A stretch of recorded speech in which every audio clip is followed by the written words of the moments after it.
خليني احكي لك قصه صغيره لواحد صاحبنا. هو مستورد صغير راح الصين، جاب بضاعه معينه من مكان معين، هو كان شغال في البضاعه دي نفسها بقاله سنين مع مستورد موجود هنا في مصر، وبيجيب منه البضاعه وبيبدا يبيعها في المدينه اللي هو فيها. بس هو قرر يكبر، قرر يروح الصين ويجيب بضاعه لنفسه، فعمل كده فعلا وراح الصين وجاب بضاعه، وجاب بضاعه كويسه وطلبها وجت. طيب وراح بحسن نيه، قبل ما البضاعه توصل راح قال للمستورد اللي كان شغال معاه: والله يا حاج فلان انا جبت البضاعه الفلانيه من فلان الفلاني في المدينه الفلانيه وهتوصل يوم كذا. فقام المستورد بكل طبيعيه بالنسبه له، كل غريزه دفاعيه عنده عشان البيزنس بتاعه ويحافظ على البيزنس بتاعه ويحافظ على ده، قدامه دلوقتي منافس لسه بادئ ولكنه هينافسه وهياخد جزء من السوق بتاعه. ليه؟ لان هو في نفس المدينه اللي الراجل ده كان بينافس فيها. طيب معناه ان انت تروح تجيب بضاعه من الصين انك هتاخد المدينه دي مني في المنتج الفلاني ده، فلا انا مش هسيبك تعمل كده. راح بكل بساطه الصين او ما راحش اتصل بالمورد ده: والله انا محتاج كذا كذا كذا كذا بنفس المواصفات بنفس السعر بنفس كل حاجه، لان هو نفس المورد اللي هم بيتعاملوا معاه. جاب البضاعه قبل صاحبنا ب 14 او 12 يوم حاجه زي كده، وغرق بيها السوق في المنطقه اللي هو فيها. فصاحبنا لما جت بضاعته بقت بضاعه زايده على السوق، فايضه على السوق، هو مزنوق في الفلوس عشان يسد اللي عليه ومحتاج كاش، محتاج يسيل فلوسه، فيعمل ايه؟ يضطر ينزل بضاعته اجل عند ناس تانية. طب انا تاجر عندي 100 قطعه من المنتج الفلاني وانت جاي تقول لي خد كمان 20، مش عايزهم، ما انا عندي 100. طب انت عايز تسيبهم؟ ماشي سيبهم، بس مش هتاخد فلوس دلوقتي. فده بالظبط اللي حصل مع صاحبه، خسر بضاعته، خسر سيولته، ومات كانه مستورد صغير لسه ما بداش. وبالتالي التاجر الكبير هو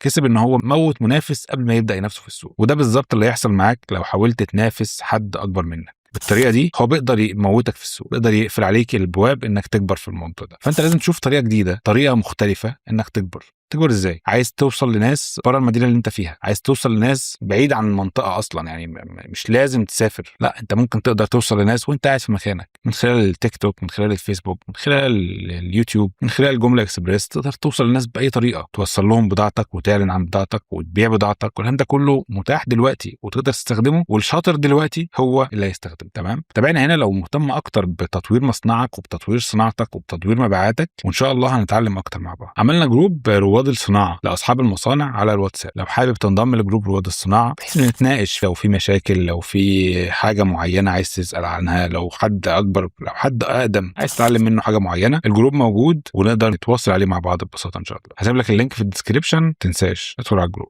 سلام.